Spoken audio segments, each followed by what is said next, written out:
Lors de l'annonce officielle du stade 3 de l'épidémie et du fait qu'on soit tous retrouvés confinés, du fait que beaucoup ont vu qu'ils allaient devoir travailler de chez eux et donc que leur business, pour certains, était en péril, lorsqu'il y a eu cette annonce, j'ai spontanément créé un code promo pour mon programme sur comment créer sa formation en ligne. J'ai fait un petit post sans se prendre trop au sérieux avec une réduction dont le code promo était Covid-19. Et en publiant ce message, je m'attendais, j'avoue que j'étais pas forcément dans la provocation, mais je l'ai fait de façon vraiment très spontanée. Je m'attendais à recevoir un déluge d'insultes, que l'on dise que c'est indécent, etc. Et en fait, je me suis rendu compte que la grande majorité des gens l'ont très bien pris, ont été morts de rire, ont acheté, étaient contents, et beaucoup de mes propres clients m'ont même pris ce programme, m'ont posé des questions aussi, m'ont dit que c'était génial. Et j'étais étonné parce que je m'attendais vraiment, je me suis dit, bon, ça se trouve, c'est pas le moment de le faire, c'est même un peu, après ça peut être vu comme de la provocation, mais je sais pas, mon intuition, parfois je suis intuitif, je me dis, en fait, j'ai pas envie de me prendre au sérieux, je fais ça. Et ça a fait un good buzz, et tout le monde était mort de rire. Et en plus, ça a eu des résultats parce que les personnes ont pris et sont contents et commencent à travailler à créer leur programme en ligne. Et ça m'a un peu étonné parce que je me suis dit, mais pourquoi j'ai pas eu d'insultes? Pourquoi les gens l'ont bien pris? Alors que d'autres ont fait aussi du marketing, mais se sont pris des bad buzz. Certains ont eu pas mal aussi de retours négatifs du fait d'avoir pris des initiatives durant ce confinement. Et j'essaie de comprendre qu'est-ce qui fait la différence entre du bon marketing et du mauvais marketing pendant une crise. Et je vais en parler ici parce que si vous êtes entrepreneur, vous êtes indépendant, que vous vendez vos produits ou services en tant qu'expert, indépendant, entrepreneur, peut-être que vous êtes confronté à ces dilemmes de comment j'adapte ma force de vente, mon marketing. Est-ce que ça va être un trou dans mon chiffre d'affaires? Au contraire, est-ce que c'est une opportunité? Comment réussir à être fin dans son marketing pour éviter que les gens le prennent mal? Comment éviter de se faire un bad buzz? C'est arrivé à certains. Voilà. Je vais vous apporter des réponses, vous donner 5 conseils vraiment pour faire du bon marketing et faire des ventes pendant cette période. Et d'ailleurs, les conseils que je vous donne pour moi, en fait, et je pense que si j'ai réussi à bien faire cette transition et continuer dans cette période, c'est parce que ce que j'applique, je l'ai toujours appliqué avant. Et c'est pas nouveau. Donc les conseils que je vous donne sont intemporels et vont fonctionner même après cette période. Et vont changer radicalement votre perception du marketing. Déjà, la première chose, c'est que oui, là, c'est peut-être le meilleur moment pour oublier le marketing d'intrusion. Le marketing d'intrusion, c'est d'aller prospecter à froid pour vendre des choses qui ne sont pas forcément, même à base, en ce moment, prospecter à froid, comme les gens sont un petit peu tendus, un peu dans un climat de peur, il faut le dire, un climat d'inconfort, dans lequel ils ne sont pas encore adaptés, c'est pas un moment où on a envie d'avoir une intrusion. On a envie d'avoir un téléphone qui sonne pour qu'on nous vende quelque chose ou qu'on essaie de nous refourguer un truc. Ou qu'on ait un message privé ou des choses qui soient agressives au niveau commercial. Pourquoi? Parce que j'ai vu ça aussi beaucoup passer sur LinkedIn, de beaucoup de commerciaux, de vendeurs qui disaient qu'ils comprenaient pas. En fait, ils étaient dans la flip totale parce qu'ils avaient peur de perdre leur chiffre d'affaires, parce qu'ils avaient peur que des personnes ils se faisaient beaucoup rembarrer en ce moment et qu'ils avaient peur pour leurs résultats. Et le gros souci avec ça, c'est qu'ils comprennent pas que en fait, quand ils continuent à faire ça, qu'ils continuent à se faire rembarrer parce que les gens leur disent que c'est pas le moment, que c'est pas leur priorité, que c'est pas le contexte, etc., et qu'ils continuent, qu'est-ce qui se passe? Ces gens-là, et j'en ai vu aussi passer des messages, disent jamais, même après cet événement-là, je ferai appel à eux. Jamais après cet événement-là, je ferai appel à vous. Et ça, c'est extrêmement important de le comprendre. Pourquoi? Parce que quand vous faites ce genre de marketing-là, vous ruinez votre réputation. Quand vous ne faites pas preuve d'intelligence, en prenant en compte un contexte et d'intelligence sociale de comment sont les gens, vous créez une mauvaise réputation. Et votre réputation, votre branding, c'est ce qui est le plus important sur le long terme. Voilà pourquoi dans les 5 conseils que je vais vous donner, je vous amène à réfléchir sur le long terme. Sur le long terme. Sur maintenant et après. Parce que même si maintenant, vous risquez, et ça peut arriver, et pas forcément, de perdre du chiffre d'affaires, d'avoir un petit creux, c'est pas grave, parce que si vous faites ce que je vous dis, sur le long terme, vous serez toujours gagnant. Sur le court et le long terme. Et ça, c'est ultra important. Par contre, si vous essayez par peur de réagir, par peur d'être dans le besoin, le manque, et d'avoir besoin de clients en ce moment, vous pouvez ruiner toutes vos chances d'en avoir sur le long terme. Donc maintenant que j'ai bien expliqué ça, parlons justement de la bonne stratégie marketing. Je vais vous amener deux concepts de marketing qui sont le marketing outbound et le inbound marketing. Outbound, c'est un peu dire marketing à l'ancienne, tout ce qui est publicité, prospection, etc. On va vers l'extérieur, on va vers les gens. Et l'inbound, les personnes viennent, ils rentrent dans notre univers, on les attire. L'inbound marketing, c'est tout ce qui est le marketing qu'on appelle de permission, le marketing de contenu, le marketing qui font que les gens vont être attirés. Ils vont venir vers vous. C'est pas vous qui allez chercher les clients, c'est les clients qui viennent vous chercher. Et plus que jamais, en ce moment, vous devez avoir une stratégie d'inbound. Vous devez avoir une stratégie qui mise sur le fait d'avoir quelque chose qui attire les gens. Et donc, ça soit le branding, du contenu, etc. Donc, de façon concrète, comment mettre ça en place ? Et comme je vous l'ai dit, en ce moment, je vous publie différents contenus en format vidéo sur ma chaîne YouTube. C'est pas fait, abonnez-vous. Et c'est disponible également en podcast pour ceux qui aiment écouter sur mon podcast, le podcast Game Entrepreneur, disponible sur toutes les plateformes. Vous avez les infos en description si vous voulez suivre tous ces contenus-là. Et dans les différents contenus que je partage des conseils qui s'appliquent maintenant. Mais moi, j'ai une façon de faire qui est très long-termiste, où je veux que ces conseils vous servent aussi pour après.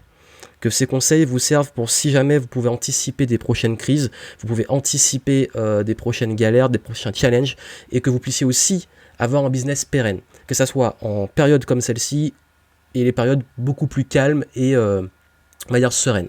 Donc déjà la première chose, et je pense que c'est ultra important, je crois que c'est ça qui a fait la différence entre le fait que j'ai fait un bon buzz et pas un bad buzz, parce que j'ai aussi fait plein de publications qui ont buzzé, je ne sais pas pourquoi, on contrôle pas trop les choses, c'est que en fait je me suis pas pris au sérieux.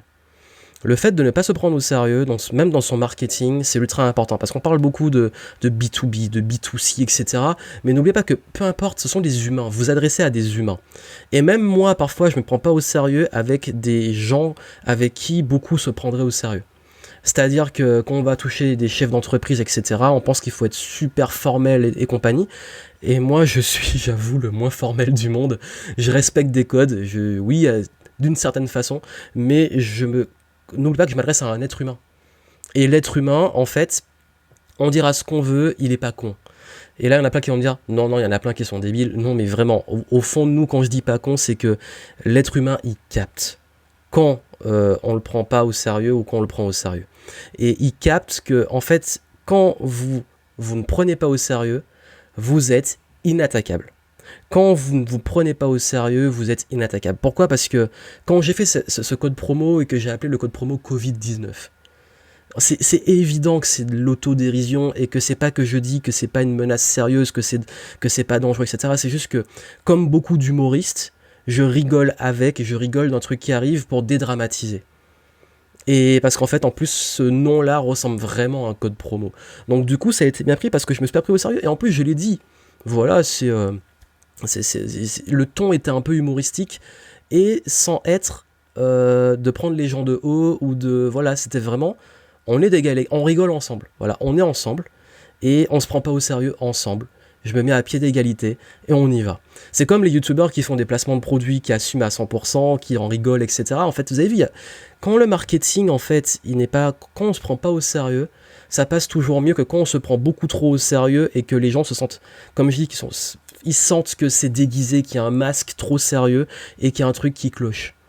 Donc si vous voulez vraiment rendre votre marketing maintenant plus attractif et après aussi, prenez-vous beaucoup moins au sérieux vous, votre marque et votre façon de communiquer.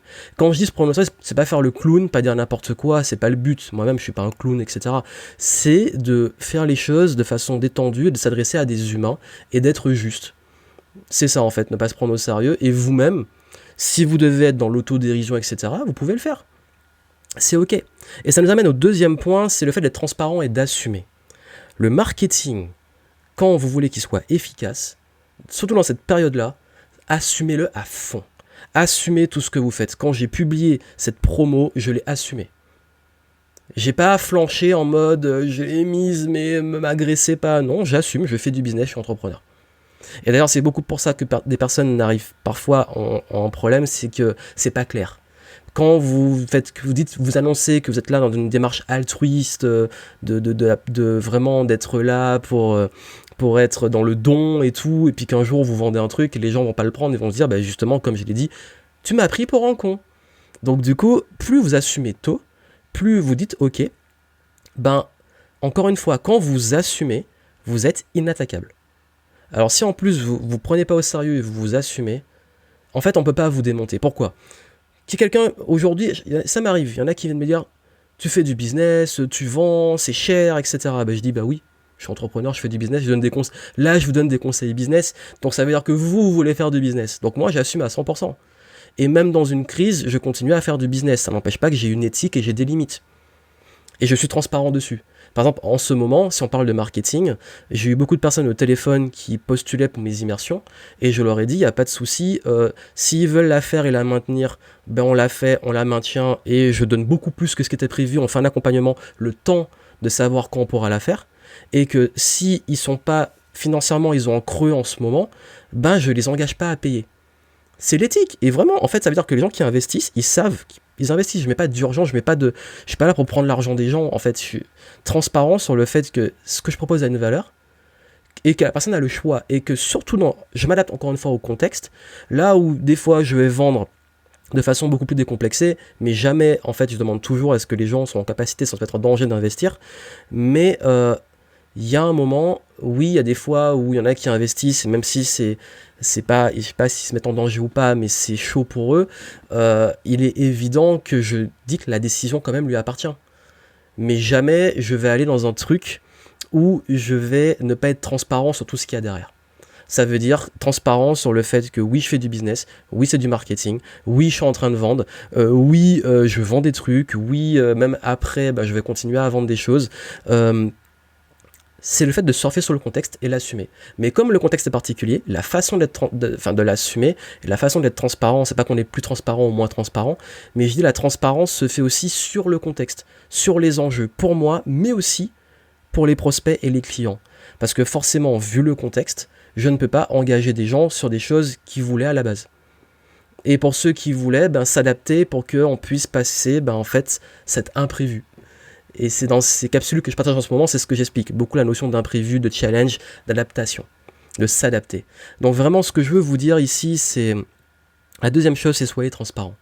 Vraiment, soyez transparent et assumez le fait que oui, vous êtes là pour faire du business. Quand vous l'assumez pas et que c'est pas clair, c'est là que les problèmes arrivent. Si vous avez une mission sociale et que vous faites du business, mais que vous essayez de le cacher derrière, et que c'est encore flou pour vous, ça risque d'être compliqué. Donc vraiment, je vous invite à être le plus dans le fait, en fait, d'être authentique, même si ce mot est galvaudé maintenant, d'être authentique dans le fait de faire du business, d'être entrepreneur. D'ailleurs, je sais que c'est un gros problème chez les gens qui sont dans la spiritualité. Parce que dans la spiritualité, je sais qu'en fait, beaucoup ont dit, c'est une croyance qu'on a dans ce domaine-là, que ça doit être gratuit, que si on a un don, faut en faire profiter les autres, etc. Mais le gros problème, c'est que comme il y a cette ambiguïté, les gens n'arrivent pas à se vendre, et quand ils se vendent, il y a des conflits. Et en fait, souvent, quand j'accompagne des personnes qui ont un syndrome d'un imposteur, qui ont du mal à faire payer ou à faire comprendre du fait de payer pour ça, en fait, le jour où ça se débloque, c'est le jour où ils assument pleinement. Ils assument qu'ils font du business. Parce que là, on parle de marketing, je vous rappelle, le marketing, c'est un truc de business.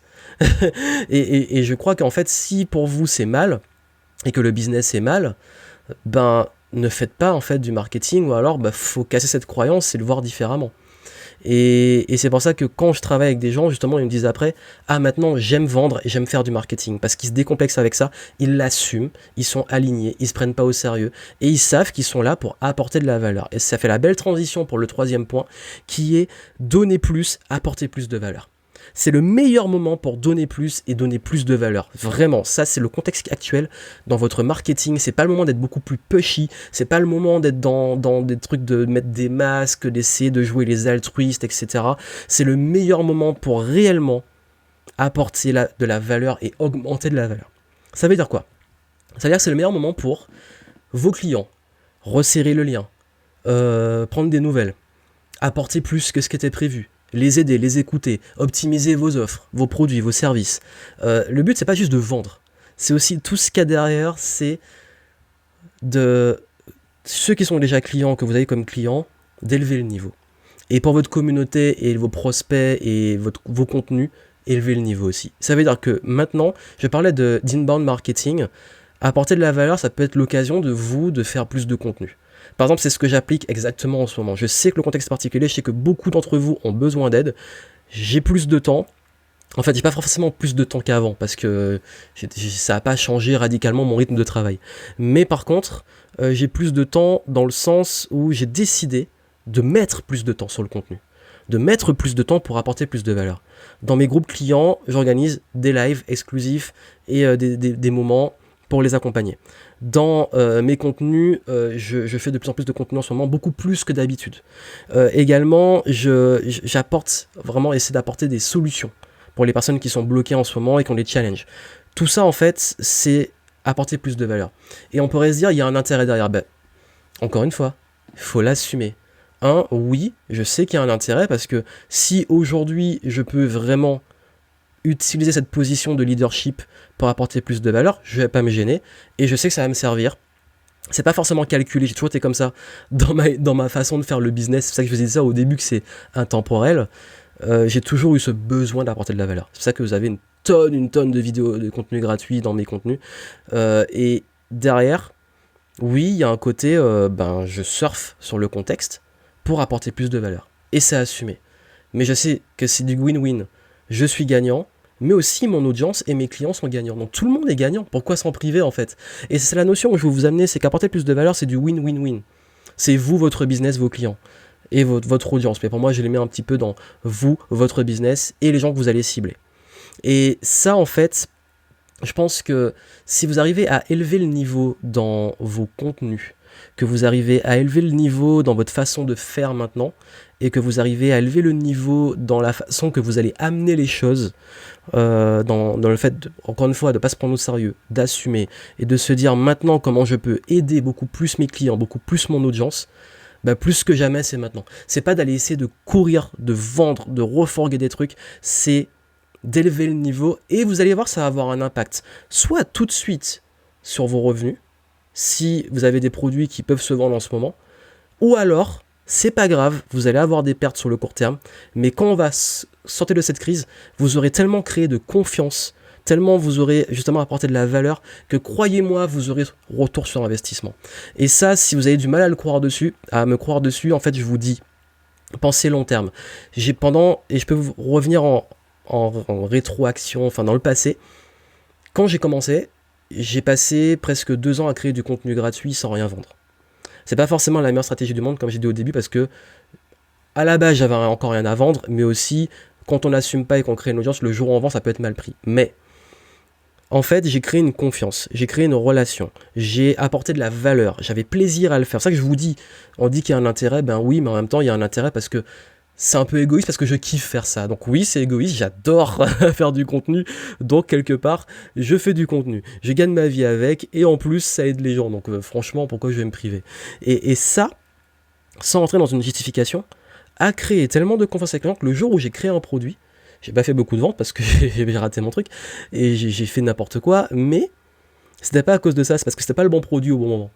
Et du coup, après, quand j'ai continué et j'ai sorti un produit qui a cartonné, parce que c'est ce que vraiment voulaient les gens, c'est une autre histoire que j'ai racontée dans la Game Entrepreneur Story sur comment j'ai raté mon premier lancement de produit. Et ça, en fait, cette audience que j'avais créée, cette confiance avec les gens, fait que derrière, les personnes ont investi. Et que parfois le retour sur investissement il est un peu en décalage. Pareil, je dis souvent, et c'est un conseil que je dis souvent, c'est qu'il vaut mieux perdre sur le court terme quand, par exemple, je sais pas, je peux vous donner un exemple, une fois il y a un client qui avait un gros problème pour venir à l'événement, et la place était réservée, c'était à la dernière minute. Et du coup, j'avais 2 solutions parce que j'ai dit que c'est pas forcément remboursable, parce que le problème, c'est que, si des frais sont engagés, une place est bloquée, on peut pas rembourser dans les CGV, et en même temps, la personne, elle a eu un gros souci qui fait qu'elle pourrait pas venir. Là, on peut avoir 2 approches. Soit on s'en fout totalement, on se dit, bon, ok, je rembourse pas, tant pis pour elle. Soit on se dit, moi, je serai à la place de la personne, qu'est-ce qui est juste? Qu'est-ce qui serait juste, en fait? Et je me suis dit, moi, en fait, oui, j'assumerais le fait que, en fait, j'ai eu un souci, c'est pas remboursable, ok. Mais sur le long terme, comment je vis les choses? Je me suis dit, ok, le remboursement va être compliqué parce qu'en plus, c'est un gros bordel à ce moment-là. J'ai proposé 3 choses. J'ai dit, en fait, soit oui, on fait ce qu'il faut pour rembourser, mais ce sera après. Soit je lui offre une place pour le prochain événement, tant pis. Soit je lui offre l'équivalent en formation. Bon, dans tous les cas, elle est gagnante, cette personne. Et elle a choisi l'option prochain événement. Donc du coup, j'ai une place vide que j'aurais pu vendre parce que c'était vraiment en dernière minute. Tant pis. Cette personne, elle est venue à l'événement d'après. Elle a ramené du monde avec elle. Et en plus, elle a acheté plein de mes formations derrière. Et elle a dit qu'elle a jamais oublié le fait que j'ai été juste. Et j'ai une deuxième anecdote si vous en doutez encore plus. Une fois, il y a un client qui m'a demandé à recevoir un livre qu'il avait acheté il y a 5 ans. Livre que je n'avais plus. J'avais plus le fichier, le PDF, j'avais plus rien en fait. Et j'ai dit qu'en fait, c'était plus disponible. Et il m'a dit, c'est dommage. Je voulais vraiment, et on peut se dire, c'était il y a 5 ans, il a acheté, il a pas eu, tant pis pour lui. Ou alors on peut se dire, bon, il a envie de ce contenu. Il a investi, même si c'était il y a très longtemps, il a investi, il a envie. Qu'est-ce que j'ai fait ? J'avais mon nouveau livre, Changer, qui est, si je vois, hop, j'essaie, c'est inversé, elle est juste là, voilà, il est juste là. Mon livre Changer, qui venait de sortir à l'époque, qu'est-ce que j'ai fait ? J'ai demandé son adresse. J'ai pris un de mes exemplaires que j'avais. Je lui ai envoyé mon livre. Je lui ai dit, en fait, c'est mieux que ce que tu avais déjà. Ça m'a coûté l'impression du livre que j'avais déjà, en plusieurs exemplaires, mais ça a eu un coût, plus l'envoi, expédition, etc. Ça a dû me coûter, franchement, en tout, pas plus de 10 balles. Vraiment. Et le fait d'aller moi-même, je l'ai fait moi-même à ce moment-là, parce que j'en avais sous la main, j'ai dit, bon, allez. Cette personne a été tellement contente qu'elle me l'a dit, elle a parlé de moi, et elle a acheté plusieurs de mes formations après. C'est pour ça que je vous dis, on pourrait se dire, mais qu'est-ce que je vais aller foutre, mettre 10 balles, aller à la poste, poster un truc pour quelqu'un, je laisse tomber. Long terme, et même si cette personne n'avait pas acheté après, en fait, qu'est-ce que vous laissez comme réputation ? Quelqu'un qui est juste, quelqu'un qui est transparent, éthique. Parce qu'en fait, c'est ça où je veux vous amener. La réputation, le branding que vous créez. Je vous dis pas de devenir bisounours, gentil, de pas mettre de limites, je dis pas ça du tout. Hein. Au contraire d'ailleurs. Mettez vos limites, etc. Mais faites ce qui est juste. C'est ça en fait, ce qui est juste. Et parfois oui, c'est injuste, parfois oui, il y a des cas où ça se passe mal, mais dans la plupart des cas, il vaut mieux perdre, quand je dis perdre, ça peut être de l'argent, etc., ou même de vous mettre en colère et vous dire je me suis fait avoir parce qu'il a pris les trucs gratos, il vaut mieux perdre de temps en temps sur le court terme que perdre sur le long terme. Et souvent on perd sur le long terme quand on veut trop gagner sur le court terme. Donc j'espère que vous avez vraiment compris ce concept. Je prends le temps là vraiment, parce que quand vous comprenez ça, vraiment je peux vous dire que vous êtes dans une pérennité. Vous n'êtes pas dans des trucs one shot, des trucs make money vite, et puis dans 2 ans on vous retrouve au fond d'une poubelle en dépression. Parce que trop font ça. Et qu'est-ce que vous allez laisser aussi ? Après ça c'est vous et votre éthique et votre façon de faire. Je vous parle vraiment de ma vision du marketing. Puisque là je vous donne des conseils marketing et c'est ma perception du marketing. Et 4e point, justement profitez pour renforcer le lien avec votre communauté. C'est-à-dire si vous pouvez faire plus de contenu, de live, de les appeler, de passer du temps avec eux, ça c'est le meilleur moment. C'est-à-dire que au lieu d'aller chercher absolument des nouvelles personnes dans un moment où les nouvelles personnes qui vous connaissent pas peuvent se sentir oula, d'où il sort lui, c'est pas le moment. Parce que oui, ça arrive, il y a des fois où c'est pas le moment. Et je pense qu'en ce moment, c'est pas forcément le meilleur moment. Sauf si vous faites de l'inbound marketing, donc du contenu qui va arriver à ces gens-là. Donc, vous changez la stratégie. Ils vont tomber sur vous en fait, parce qu'ils ont plus de temps pour l'attention, etc. On va en parler justement, ce sera le dernier point. Mais là, en fait, ce que je vous dis, c'est que capitalisez sur ce que vous avez déjà. Vos clients, votre communauté, les gens que vous avez sur vos listes d'emails, sur votre chaîne YouTube, qui vous suivent sur les réseaux sociaux. C'est le meilleur moment pour renforcer les liens avec eux.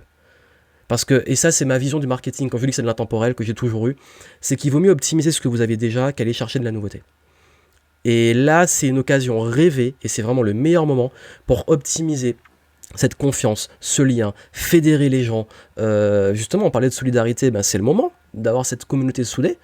contre un ennemi commun qui est ce putain de virus, et peut-être, si c'est pas le virus, c'est ce putain de contexte de crise, de confinement, de gouvernement, si vous pensez qu'il est responsable, on s'en fout, d'avoir cet ennemi commun, qui est finalement la galère dans laquelle on est, qui fait que vous vous dites, ok, maintenant, vraiment, je vais focaliser sur ce que j'ai déjà, et augmenter la confiance que j'ai avec mes clients, ma communauté. Et là, en fait, ça va être très bien pris. Et je peux vous dire que de toutes les initiatives que j'ai prises depuis le début de cette crise, même avant qu'on ait le confinement, même les annulations d'événements qu'il y a eu très longtemps avant qu'on soit confiné, parce que j'avais anticipé le truc, ben beaucoup de personnes, je vous jure, m'ont dit merci, merci, merci, merci. Ils ont tous bien pris les annulations, parce que pourquoi ? Parce que j'ai créé cette confiance. Et ça, vraiment, je vous dis, ne négligez pas le fait de... Je sais que beaucoup de commerciaux, d'entreprises, ils se disent « Ah, il me faut des clients, mon chiffre d'affaires !» Mais vous avez déjà des clients qui ont déjà payé, qui peuvent encore peut-être envie d'investir en vous après. Ben, c'est le moment qu'ils ne vous oublient pas, c'est le moment de créer un rapport, une proximité avec eux. Ça peut être le moment juste avant, je vous dis, juste avant qu'on soit confiné. Les semaines qui ont précédé, j'ai pris rendez-vous avec beaucoup de mes clients de l'Académie Game Entrepreneur. On a pris des cafés, qui soient virtuels à distance d'ailleurs, et présentiels aussi pour ceux qui sont à Bordeaux. Ils sont venus à mon bureau, on a discuté ensemble. Et j'ai eu des super feedbacks, on a créé du lien, et ils m'ont dit que même juste le fait d'avoir ce moment-là, ça m'a aidé. Et je me dis, mais en fait, mais cette décision-là, j'ai même peut-être pas anticipé ce qui allait se passer maintenant. Je parle plus en termes de confinement, de galère et tout. Plus j'ai plus pensé à devoir annuler des événements, etc., les agroupements de personnes. Ben, je me suis dit qu'en fait, toutes ces décisions-là ont été bonnes et m'ont aidé, en fait, dans l'initiative que je vous donne, parce que je l'ai testé et ce que je vous dis, je l'applique dans mon marketing et avec mes clients. C'est que cette initiative a fait que maintenant, ils sont avec moi. Et que je suis là aussi avec eux. Et que quand on va en sortir, ils seront aussi encore là. Et parce que c'est peut-être le pire moment aussi pour oublier votre communauté et vos clients. Donc j'espère que vous comprenez cette nuance. Et focalisez d'ailleurs sur ce que vous avez déjà. Comme on dit souvent, même vos relations, hein, focalisez sur vos relations que vous avez avant d'aller vouloir rencontrer de nouvelles personnes. Et renforcer les liens que vous avez déjà. Et dernier point, bah oui, c'est le meilleur moment pour booster votre visibilité d'un point de vue inbound marketing. C'est le moment de faire du contenu, de varier des formats, si vous voulez vous mettre à la vidéo, au podcast, si vous voulez vous mettre au live, au webinar, c'est le meilleur moment. Vous êtes chez vous, vous avez peut-être déjà du matériel, vous ne l'avez pas, vous pouvez encore le commander parce que les livraisons continuent, vous pouvez vous former, etc. C'est le meilleur moment pour commencer des stratégies de marketing digital, de visibilité, de brand. On parlait du branding. Bah là, en fait, vous pouvez commencer à faire vos petites vidéos, à faire vos petits contenus. Moi, je profite de ce moment pour faire plus de contenu que d'habitude, même si j'en fais déjà beaucoup d'habitude. Mais voilà, en fait, boostez votre visibilité. Parce que là, vous avez une chance de créer d'autres canaux d'acquisition de clients qui sont des canaux qui sont long terme, qui sont l'inbound marketing, qui sont que vous pouvez faire des contenus maintenant, mais qui vont attirer des gens sur le long terme. Et moi, je peux vous dire que les vidéos que j'ai publiées il y a des années sont celles qui me rapportent le plus de clients aujourd'hui. Et les vidéos que je fais maintenant vont me rapporter des clients encore après. Ce qui veut dire qu'il y a toujours cet aspect de long terme. Ça veut dire que vous pouvez maintenant, moi, les vidéos que je vous fais maintenant, je sais qu'elles seront valables même après cette crise. Parce que les conseils que vous avez vus que je vous donne marchent maintenant, ils vont marcher dans d'autres crises, mais aussi ils marchent de façon globale parce que tout ce que je vous donne, c'est applicable même sans qu'on soit en temps de crise. Et ça, vraiment pour moi, ça va tout faire la différence sur si jusque-là vous n'étiez pas encore assez visible, là c'est l'opportunité de le devenir. Là c'est l'opportunité de communiquer, d'apprivoiser des réseaux sociaux, du contenu, peut-être sur le web justement, puisque quand on est chez soi, le mieux c'est le web. Vous pouvez aussi vous faire du réseau, faire des réunions virtuelles, des webinars, etc. Il y a tellement d'opportunités. D'ailleurs, je vais en parler parce que ça commence à être long, je vais en parler dans d'autres contenus, quelles opportunités on peut avoir de développer son réseau, sa visibilité, etc. Mais vraiment, je pense que voilà, si je vous donnais 5 conseils, ne vous prenez pas trop au sérieux. Soyez transparent et surtout assumez ce que vous faites et assumez de vendre. Troisième point, donnez plus de valeur que ce que les gens attendent et c'est l'occasion d'apporter beaucoup plus de valeur de façon globale, d'élever le niveau.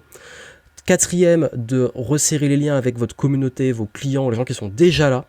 Et cinquième, justement de toucher de nouvelles personnes en mettant en place une stratégie de communication, peut-être multicanal, ou vous dire maintenant je me mets un focus sur YouTube et je le fais à fond, parce qu'en 15 jours, si vous faites déjà, vous pouvez vous lancer un challenge vidéo par jour pendant 15 jours, ou de vous y mettre pendant que vous êtes confiné. Ça, c'est une bonne occasion pour moi de le faire. Et ça peut vous aider, en fait, justement, puisqu'on parle de contenu, ce qu'on assume, j'ai proposé, je me suis dit, en fait, que j'allais packager tous mes programmes que j'ai fait sur la création de contenu, la stratégie de contenu, comment le structurer, comment être visible 24 heures sur 24, 7 jours sur 7, attirer des clients non-stop.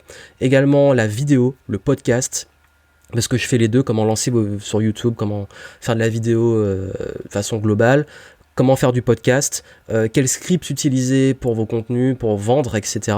Comment différencier gratuit, payant, tout ça je l'aborde, comment trouver des idées de contenu, comment communiquer sur votre business. J'ai fait un gros pack avec, vous avez plus de 45% de réduction dessus, presque 50% de réduction.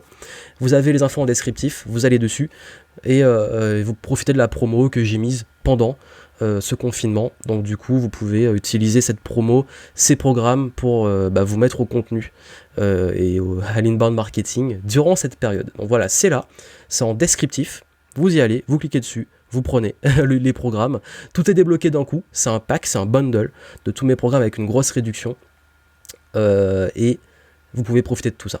Donc vraiment, comme je vous l'ai dit, pensez plus psychologie, soyez intelligent, soyez fin, et puis bien entendu soyez aligné, ne prenez pas trop au sérieux, assumez ce que vous faites, et vous allez voir que rien que quand vous changez, vous faites ce switch d'attitude, de façon de faire du marketing, vos résultats vont se décupler sur le très long terme. Voilà, je vous souhaite plein de succès. C'est pas encore fait, abonnez-vous à la chaîne YouTube, vous aurez plein de contenu là pour vous aider sur votre business et votre mindset durant le confinement, et suivez également le podcast si c'est pas encore fait sur les différentes plateformes. À très bientôt.